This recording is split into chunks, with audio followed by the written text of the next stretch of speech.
Daddy, we're doing. I'm doing a podcast, Dizzy.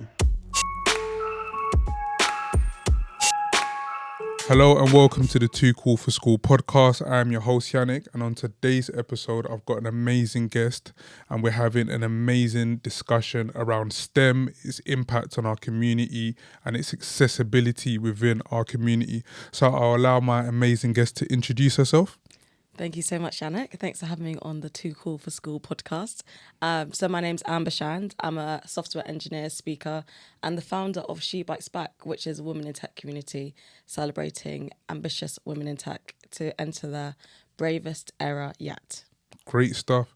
So Amma, when I think about, tech, often it's the same sort of notable moguls and leaders that sort of come to mind, and I'm sort of curious to know who were like your inspirations and role models when it came to tech, and who inspired you to sort of come into that field. Okay, I'm going to give a bit of context here. Yeah. So I don't come from a tech or STEM background. I actually studied economics and accounting at university. Yeah. So it wasn't until, because when I thought of tech, I'm thinking of nerds. I thought it was a nerd-dominated industry. So I'm thinking of, not even Elon Musk at the time, but I was thinking of the founder of Facebook, all these nerdy white guys in Silicon Valley. And I just thought, that's not me.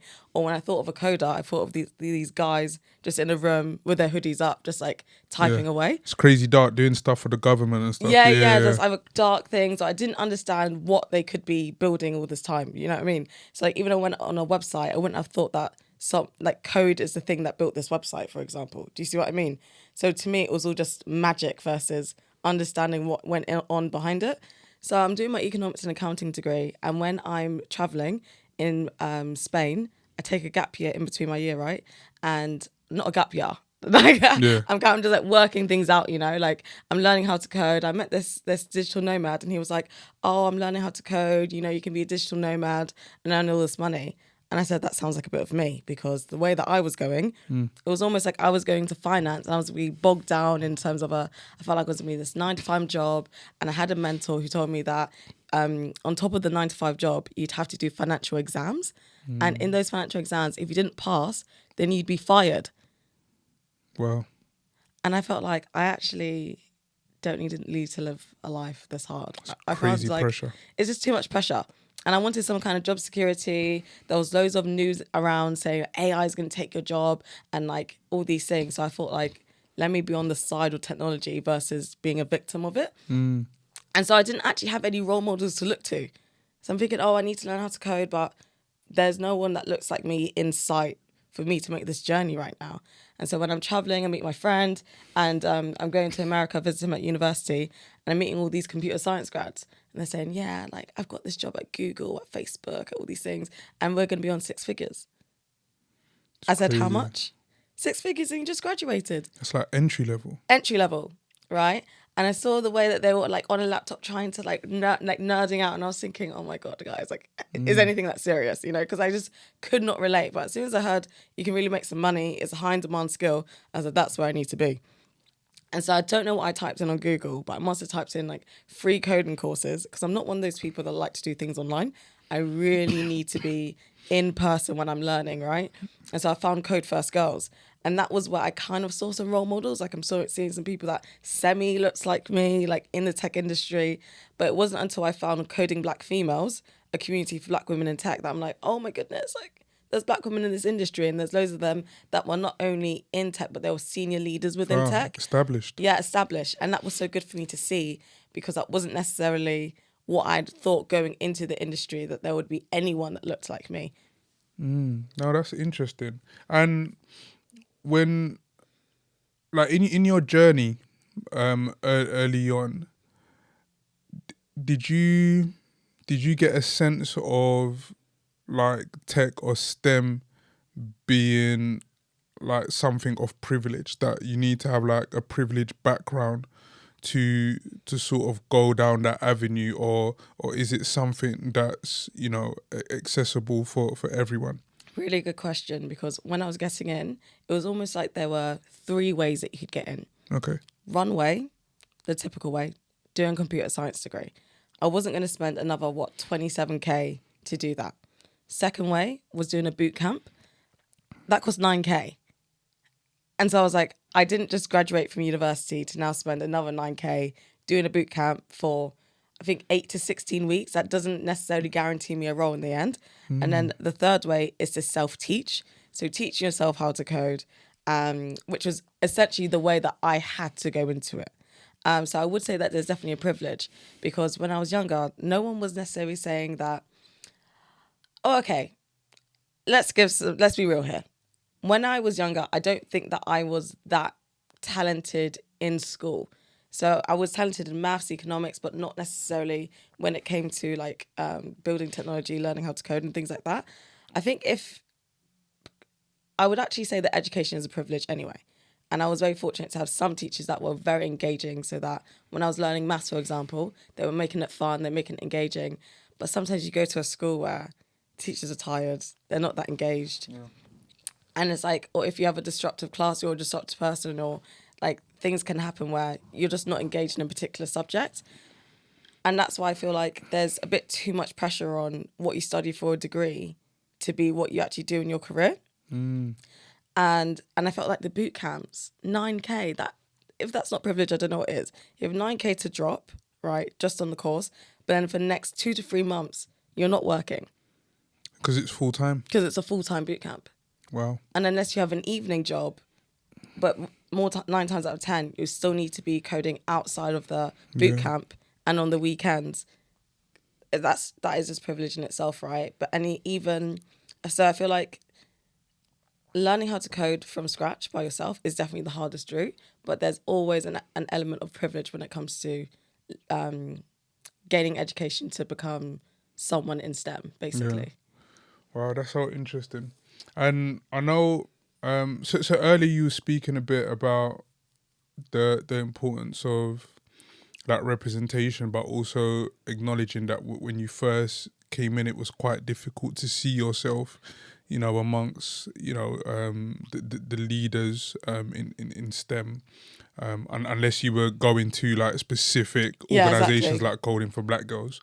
Would you say that in your career that you felt that you've had to work, twice as hard to either be acknowledged, respected or taken seriously in your craft? Because I know, especially within tech, that there aren't that many black females when you look at the sort of wider, percentage of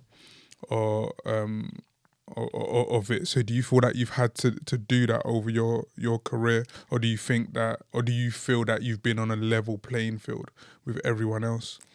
It's hard to say for sure whether on a level playing field. I would personally say it feels like I'd have to work twice as hard to get half the amount of even praise for what I do. It can so easily be diminished, and people can subconsciously or unconsciously hold you to higher standards, which can be very frustrating. So when you're going towards like a promotion, or you're going towards key projects, or you're working on a new technical skill, it's like sometimes the feedback can be so harsh to the point where they're putting you on a pedestal, and so it's hard to fulfill their need, if that makes sense. And to reach that benchmark of, oh, I can say for sure that Amber knows this, or like Amber has met this target and things like that.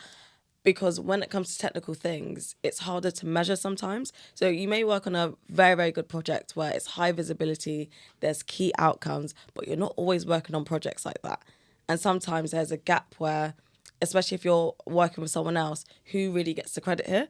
So especially earlier on in my career when I'm working with loads of seniors, it almost felt like I couldn't take the credit because I'm relying on them so much to like get my technical ability up, my confidence up, my knowledge up, my like context up of not only knowing the company, but knowing the best engineering practices, knowing how to advocate and communicate what I'm doing, and asking key questions to get me over that hurdle.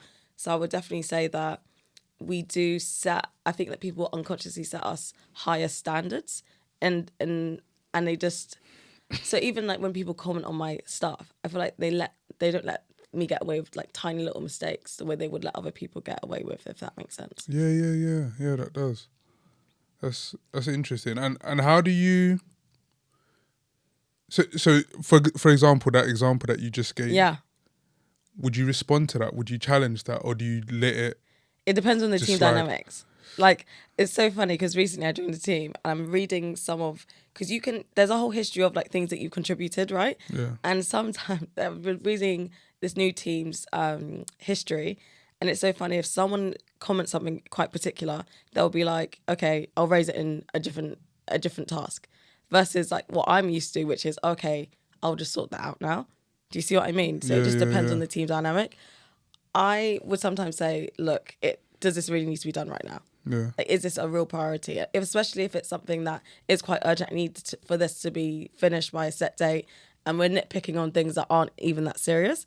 But I do think there's a certain best practice that people need to adhere to.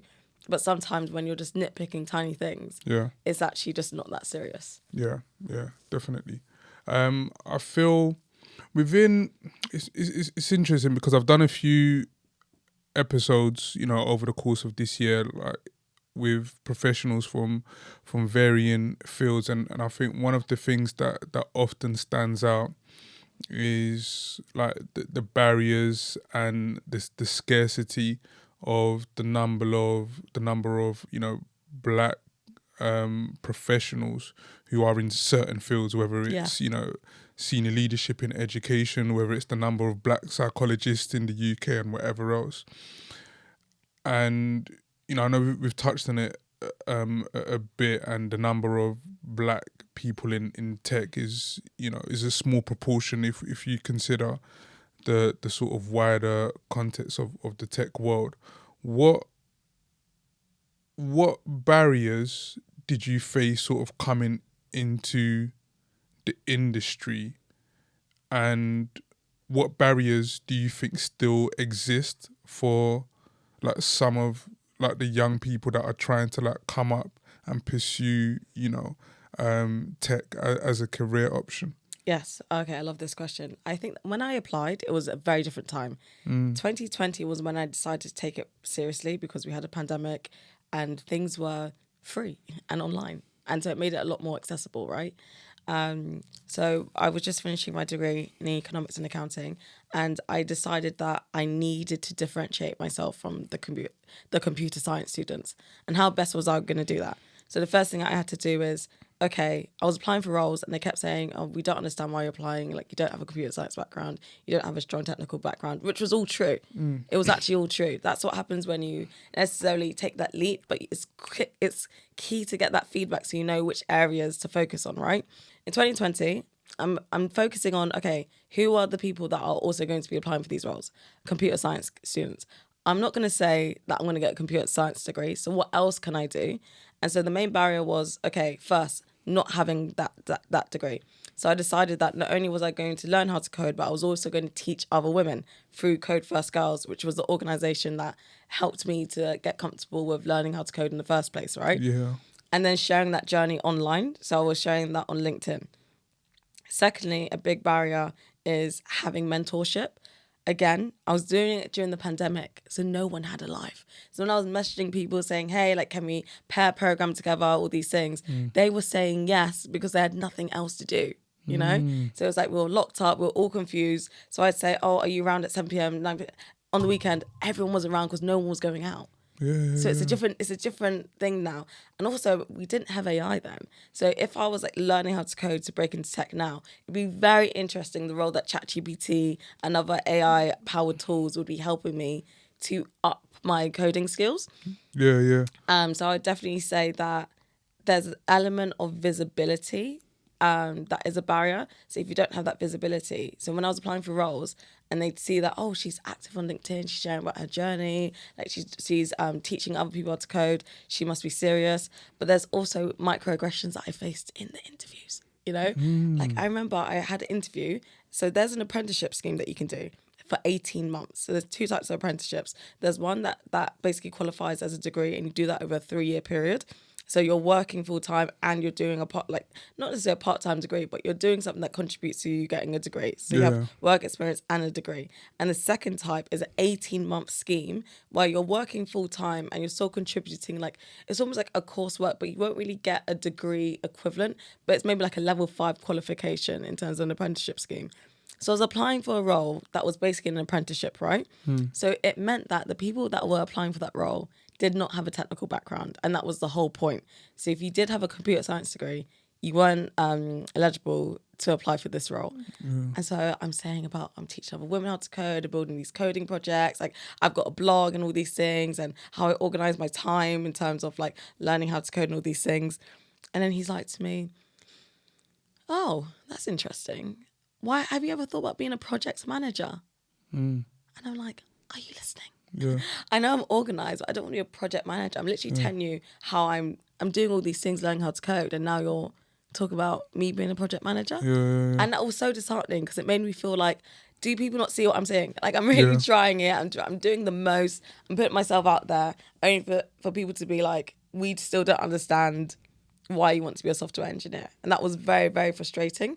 And even it was amazing to get the help of other people from different technical disciplines and different stages of their journey to help me understand my gaps. And when you go into interviews and you can't answer questions, so like there have been times in interviews where they'll ask me a technical question and I do not know the answer. And so I had to be like, I actually don't know the answer to this, but it's something that I'm going to learn eventually. So I'd have to answer it in a way that I may not know this, but it's a fact that I don't know it yet, but I'm very, very willing to learn rather than saying, I don't know this. Yeah. Let's move on, you know? But I always bring a bit of flair into interviews. No, you have to, man. You have to, man. You have to. Give him a little pizzazz. A little razzle dazzle, you know? And so, like, I remember even in an interview, I remember he asked me, I knew he was going to ask you this question. So I was preparing for a very specific technical question. And I said, this is what I know about it. What was the question? Do you remember it? Yeah, I do. What was it? It was like, so it's in context of being a front-end engineer, right? Yeah. It was something like, how does React work? Or it was something on why do developers use React, right? Which is just a JavaScript library.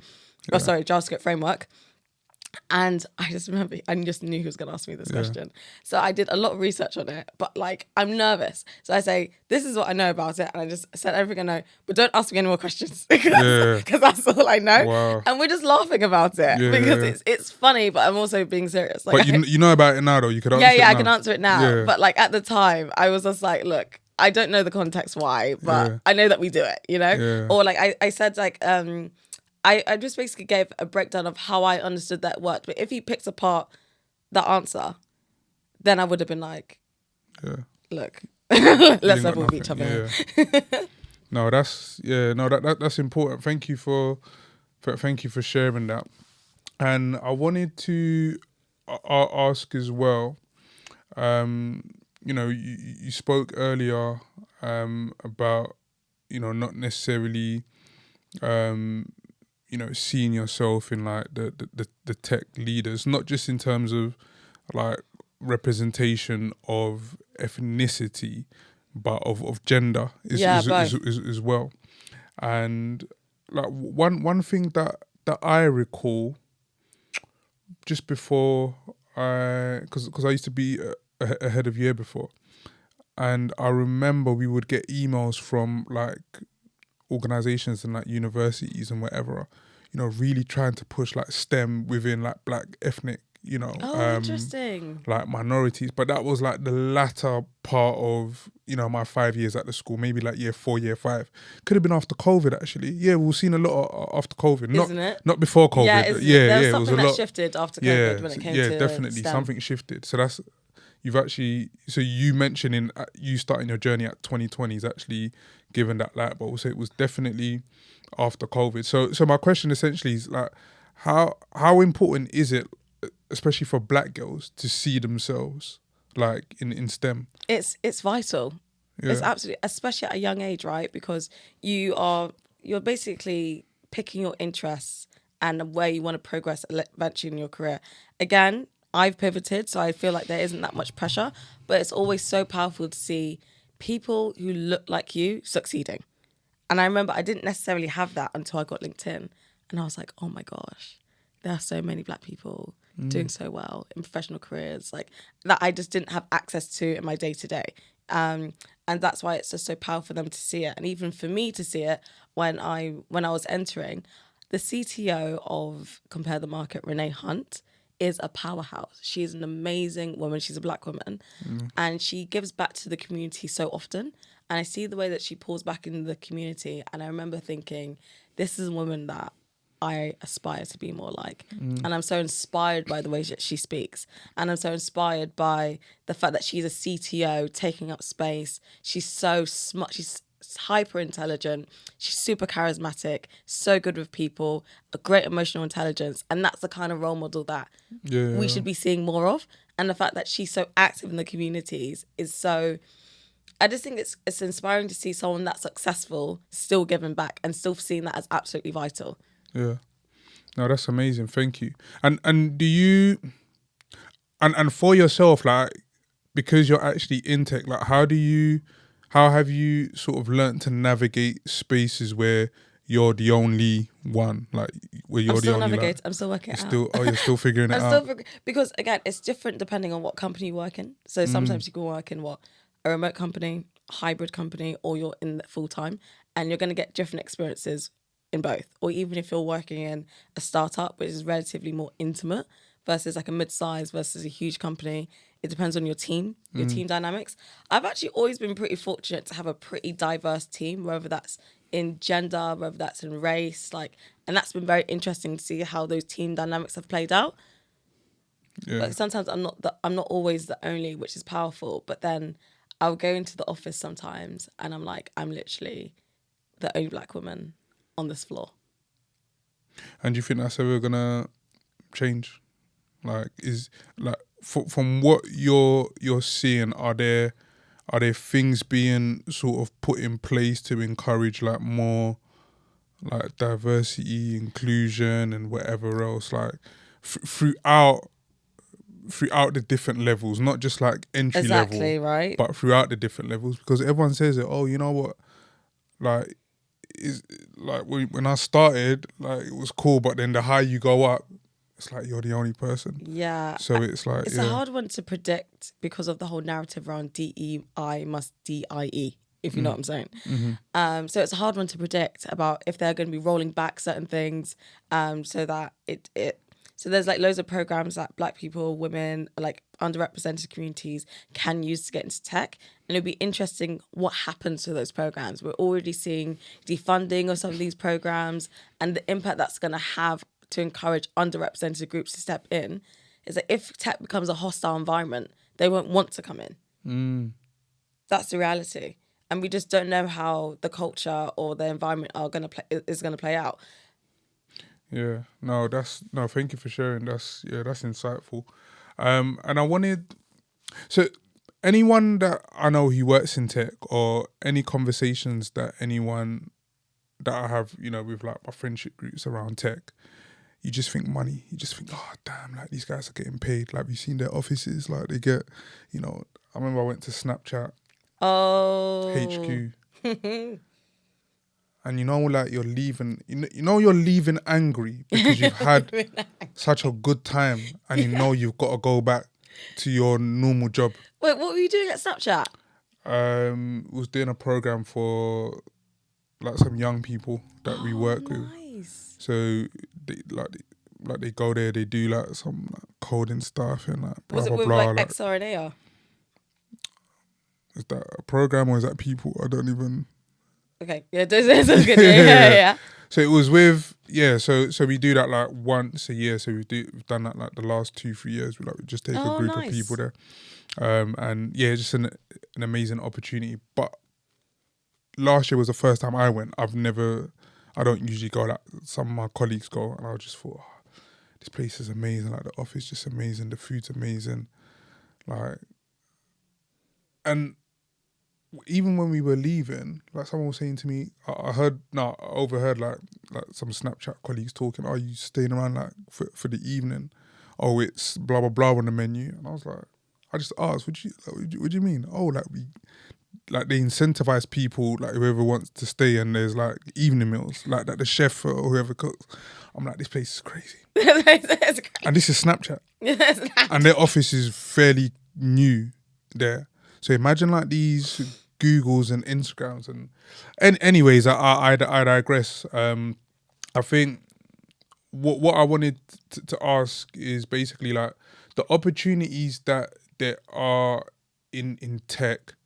Do you see it as like opportunities, especially within our community, for there to be like doors that opens like generational wealth for our community, where like if you hit the bag with this tech thing and you pass it on to the next, but like you guys are just like is there opportunity for that? Or No, I definitely think so. I think that it's not just in tech; it's in any high in demand, valuable skill. So sometimes we can't focus on one set industry, but what are the set skills that are needed to make sure that we're future proof and that we're in a good position to monetize on those skills. Do you see what I mean? Yeah. And that's why it's hard. Again, it can be challenging for me to answer these things because I'm not sure the role of AI and the impact on the need for certain levels of tech skills now. And that will be interesting to see how that shifts and to keep up with it. I actually was at an event at Google and they were talking about the most high in demand skills and how that's shifted over from 10 years ago to till now. And it's just important to keep up with what are the tech trends or the trends that you see in terms of skill development, what new things are popping up, and what is just a trend. Like, do you remember Web3 was a thing that it came and it's like, and then it's gone. And then cryptocurrency was a big thing. It came, it's gone, and it's come back recently as well. Yeah. And so what is something that is just a trend and what is long lasting that we can see that AI is something that's here now. In 5-10 years, will this still be here? And if it is here in 10 years, what skills do I need to maximize now so in 10 years I'm in a better financial position to provide that generational wealth as well? Because you're building up wealth, right? Unlike the Americans who get 100K after graduating, I will say that I'm not on 100K. And yet, I love that growth mindset. I'm not on 100K yet. And when you graduate, you're not expected to be on 100K in the UK. So it's not like you get your first entry level role and you're rolling in the money. In the UK, you definitely do work. Got a hustle, you got a hustle. And it just depends on what opportunity you get. Because I know some grads get paid so much money, especially at the top companies. Like, I know Goldman Sachs pays so much money. I'm sure Google pay loads of money. Snapchat, I assume so too. Some of these scaling startups like Monzo, come on, they've got money. Yeah. So yeah. No, that's so interesting. Yeah, thank you for sharing. And I know so earlier you spoke a bit about the pivot and I know there's going to be people sort of listening that are thinking about a career change because it's normal. You have one career, you think, oh, you know what, this ain't for me. I want to try something new, or I want to get into something new, or I've always had like this interest or this idea. If there's anyone who's, any professional who's in that space and they're thinking about a career change and they're thinking about maybe getting into tech and they're feeling like, oh, you know what, maybe it's too late, maybe that train's sailed. Like what advice would you have for them? Okay, so if you're looking to make a career change into tech, I would advise to follow 3 steps. So the first step is to understand where in tech are you looking to go to and what key skills that align to that role. So when you think of tech, what kind of roles do you think of when you think of tech? I don't think of roles. I just think of like companies. It's like an umbrella term, right? Yeah. Yeah. And so it's like we need to niche down. Like, okay, tech isn't something you can apply to. Like, what set roles are you going to apply to and what key skills do they need in those roles and how does that apply to the role that you're doing now? Because I was studying economics and accounting, so I'm changing to software engineering. There are some things that definitely do overlap. I'm having to overcompensate to bridge that gap further, right? Yeah. So that's the first thing. Second thing is building on those skills. So now that you've found the role, what key skills you need to do, now we build on those skills. So is that through, maybe you want to go through a degree route, you want to do an apprenticeship, you want to do some self-teaching, you want to go on a course. There are loads of courses available and there are so many resources now on YouTube, on Udemy, on all these like e-learning platforms. Also, there's the AI-powered tools. I'm actually so curious about how people are using AI for career changing, or that can be someone's next business. Steal it. It's not a bit of me. So definitely steal that. And then the third thing is obviously about applying. That was the most humbling thing that I've done, because when it came to applying for finance roles, they're not saying have a list of accounts that you've balanced and show me your portfolio. So when it came to technology, they were like, you need to have already known this. And so I'm thinking, oh goodness, you have to prove yourself. And it's not just for me, it's for everyone. You have to prove yourself before you land that role. Whereas for finance, they kind of accept that you don't really have any like finance experience. So you're actually expected to go in, not blind per se, but they kind of appreciate that it's a hard skill to experience, but if you're not in the role. And so it's about understanding what are the technical assessments that you need to do and how best to prepare. And there's loads of like YouTube. Like, I think YouTube is such a powerful resource because it's free. Yeah. And people love nerding out over these things. So I'd watch people do interviews on YouTube and where they're practicing what it's like to be like to do a certain role, like a front-end engineer role, all these things. So definitely applying, experiencing yourself and writing down all the questions. So when I would have knowledge gaps, I remember someone asked me about Git processes. And I just thought that this whole concept of Git and using the terminal and version control, I thought that they just made it up. I don't know why. So I just felt like this was a fake thing that they just got us to do just to fill out some time. Yeah. So when I was asked it in the interview, it helped me to realise that, version control and Git is a real thing. And this is something I actually need to learn. So those are the top 3 things I'd say in terms of career changing. No, thank you. That's so insightful. Thank you for sharing.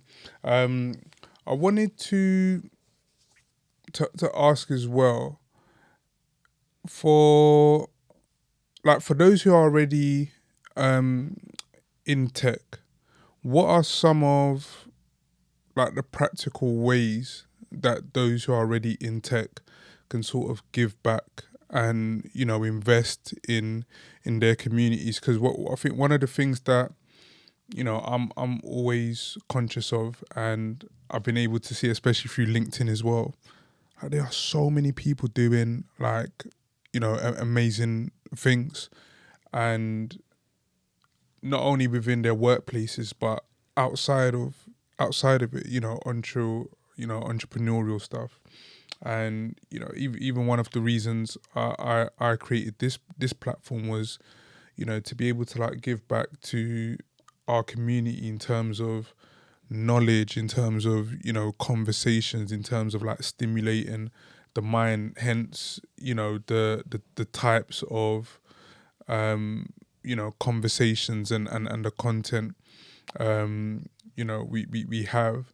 So one of the things that I was, you know, I'll be keen to know, just in case there are people in tech that are thinking, you know what, I don't want this to just be like a 9 to 5 for me, and I want to give back. Like, what are some of the opportunities or things that they can do to sort of give back? Yeah, so people working in tech or STEM, I would say that for them to give back, there's always 2 ways that you can do this. You can do it internally, so through your company. They normally have company initiatives where they're giving back, or they're going to conferences where you can speak at. So, for example, Black Tech Fest is a great way to give back to the community. You're sharing your insights. It's a source for inspiration that Black technologists will go there to see people who look like them talking about key tech trends or anything of interest when it comes to landing careers, even pivoting within tech, which is interesting, and also externally. So what initiatives exist that you can actually volunteer at? So I just got an email recently for STEMettes, which is for like young women in STEM, and I saw that there was an opportunity to volunteer for them, and I was like, okay, let me sign up as a volunteer because I actually do want to keep giving back. And so keeping an eye out for any opportunities to volunteer where these community initiatives exist.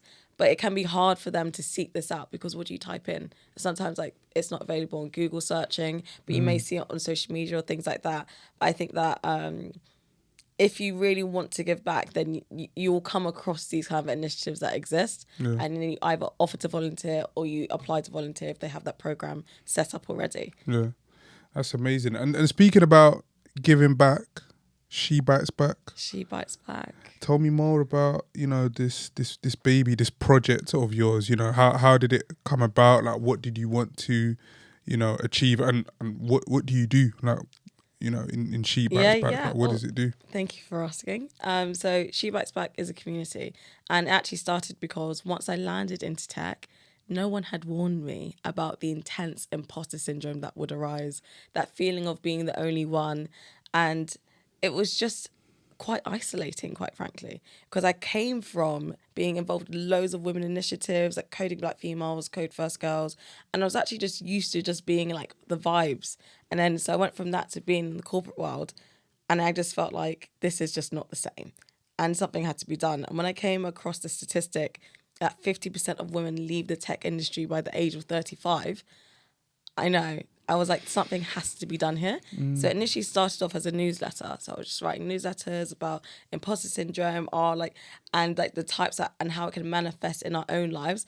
Specifically about, and one of the posts that did really well was talking about how much we can overwork. And that's why it was interesting for you to mention the pressure of working twice as hard, because that imposter syndrome, along with that feeling of being only and barriers that actually already exist, that can lead us to overworking and experiencing burnout, and the role that played in like our professional lives.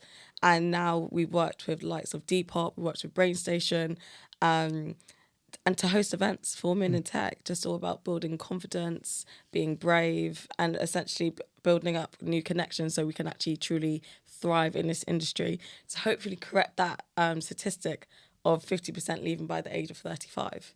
Yeah. No, that's amazing. That's amazing. Thank you for sharing.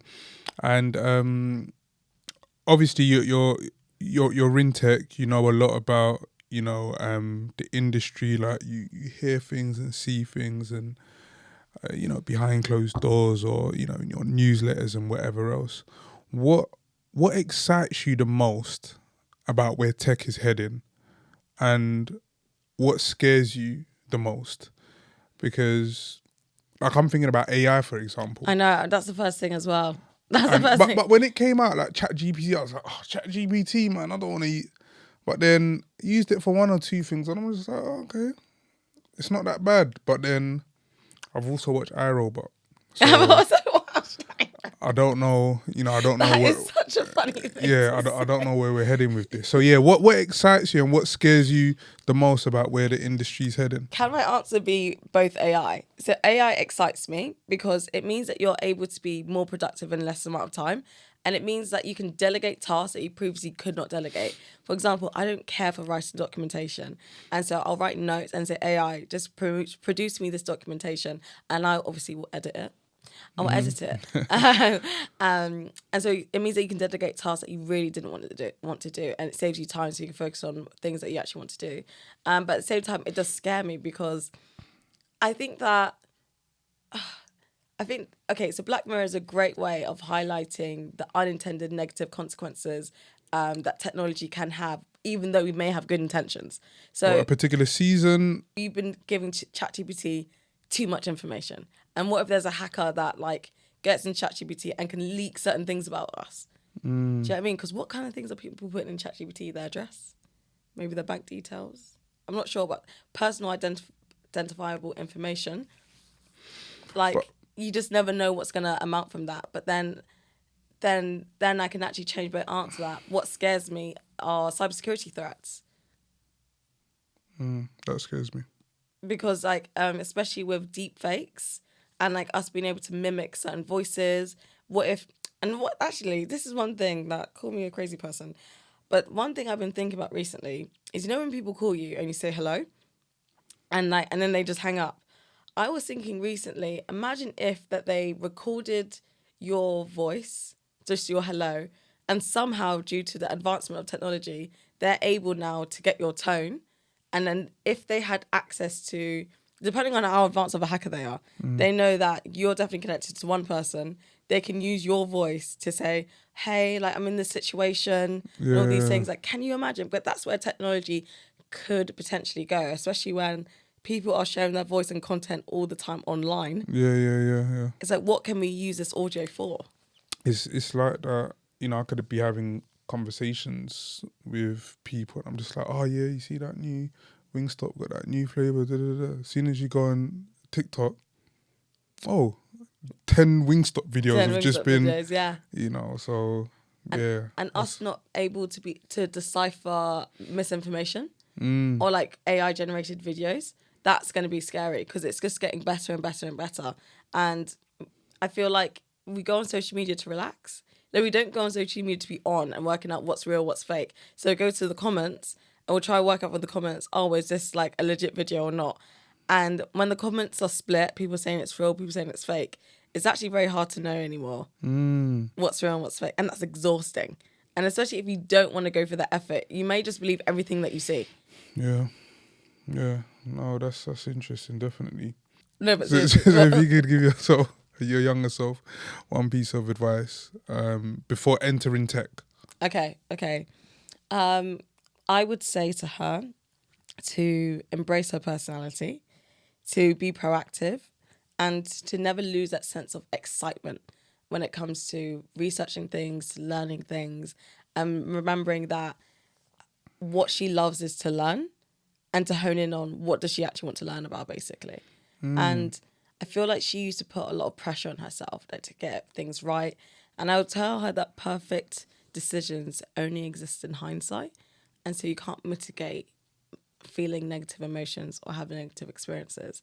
And that bad things may happen, but she will bounce back stronger and she will feel better towards it. She'll feel better afterwards, but she will hate the process of when things suck or when rejections happen. And I would tell her not to internalize that because it happens to everyone. Yeah. So do you feel that you didn't embrace your personality when you first started? I felt like I had to fit a mold. The nerdy mold that you thought tech was. Yeah. Like and the Big Bang Theory type. That's quite extreme. But I see where that comes from. Yeah. No, but I just felt like I'm very bubbly. I'm like excitable. I chat a lot. That's interesting. Do you know what I mean? And so I felt like when I looked at Taka in these interviews, they were not. I would bring in like a little season of spice and everything nice, but they weren't giving that to me all the time. So I felt like I had to dull it down a bit. But now it's fully embraced. I would just say, well, to an extent, yeah. I read the room. Like I can't always bring my full self to every single scenario. Yeah. But I would say at least 80% I am me, you know? Yeah. And it's okay to be different. Yeah. That's important, man. I think people don't sort of acknowledge the importance of being like your authentic self, like within the workplace, because it's positive for your well-being as well. You don't want to go there like having to be closed off and whatever else, and then it's exhausting. Yeah, it's exhausting because you're putting on a facade, Yeah, but I see the way that some of my black colleagues feel exhausted because they are putting on a facade because they have to. That's the thing. They have to. Like in their team environment, they're getting microaggressions, or like if they are behaving in a certain way, not like that, but like if they're bringing themselves and it's negatively perceived, they feel the need to mask and pretend that they're not one thing and bringing a completely different person to work. But if you're doing this 40 hours in a week, you're spending the majority of your days being someone else. That is exhausting. Yeah, and speaking about like the exhaustion and and being overwhelmed, etc. Like, what would you advise like people do in terms of like their mental health and well-being and keeping themselves in check in an industry that, yes, we talk about how nice the offices are and how much you're getting paid, but the stresses and the expectations must be like overwhelming. Like, what can people do, whether you're entry level, senior, or whatever? Like, well-being's well-being. Like, what would you recommend? I love that. Like what you can do for your mental health, basically, when things get overwhelming and tough. I would say first thing is to be around people that you actually like. So make sure that you're nurturing your friendships, your communities and things like that, because that should actually give you more energy, and being around people that you can be your full self in front of, because that will help you to recognize that, oh my goodness, this feels good to be myself and to be accepted in this environment. I'd say secondly, don't neglect mindful practices. I know that like breath work and like mindful and meditation things can sound very woo-woo, but it makes a massive difference. Like you literally breathe to live, you know? Of course. And so it's like this breath work and practice is actually so helpful in terms of grounding you and connecting you. But I think my personal number one thing is stepping out into nature. I love nature. Everyone that knows me knows I love going to the park and feeding the ducks. Always have. My mum has always taken me to feed the ducks. I don't feed them bread. Just saying. What do you feed Give them? them that premium duck food. Come on. What's premium duck food? I get that at the pet store, Pets at Home. Yeah. You get duck food at Pets at Home. I get it on Amazon. I get these big buckets to feed the ducks. Come and feed the bread. Why can't you feed? Constipation? It's not good for them. It's not good for them. You feed them bread, innit? I ain't fed ducks in, but I used to. Isn't it? I used to too. But now we know better. Now I know. Now we can do better. Yeah, premium It duck doesn't have to food. be premium. It could just be the duck food. Nah, you said premium, so it's got to be premium. It's got to be premium. It's got to be premium. We've got to feed them ducks right. Do you know what I mean? Exactly. But stepping out into nature can be so helpful because personally, for me, if I'm in a room and it feels like my whole feelings, my whole exhaustion can take up this whole space, but in nature, that's impossible. It's such a big environment, and you just realize that your problems aren't as big as they may feel when you're indoors versus outdoors. No, that's insightful. Thank you. And just to finish off, I want to know, like, what's the legacy that you want to leave behind? Oh, that's such a tough question. Like, what's the legacy that you want to leave behind? You know, when they're doing your Amazon or Netflix documentary, and it's like, you know, the last episode of the 3-part episode, and it's that, you know, that ending bit just before the subtitles. I love that. Like, what's the legacy you want to leave behind? That's such a hard one. There's so many ways I could go through this. I think that maybe the one thing is about embracing that you won't always be fearless. You can't be, but you just need to be brave. And so that's how you need to tackle every situation. That just having that bravery to feel that fear and do it anyway is going to be the most powerful thing that you can do. Damn, you won't always be fearless, but you'll always be brave. Yeah, I'm going to use that. Take it. I'm going to use that. Was that ChatGPT or was that That's you? me. That's You just saw me here. Oh, okay, yeah, okay. That was proper. No, that's powerful. Thank you. Thank you for sharing. It's been such a great and insightful. I'm actually quite offended that you said the ChatGPT thing. Why could that not have just been me? No, it could have been, but you know what? You see the problem. Programming right now. You see the problem with AI now. It's like any little thing, people are just thinking, I need to reprogram myself. I think you need to reprogram. Yeah, I need to reprogram myself. But thank you, Amber. That's been Thank you. It's been an amazing episode. So insightful, and so much to learn about, like the tech industry, and it's raised like a lot of curiosities for me as well, because I'm someone that I like to learn even outside of my industry, which is education. So you've definitely given me a lot of food for thought. So thank you again. So that has been the Too Cool for School podcast. If you enjoyed this episode, please follow us on our social media platforms and subscribe to our YouTube page. Thank you. Thank you. Thanks for having me.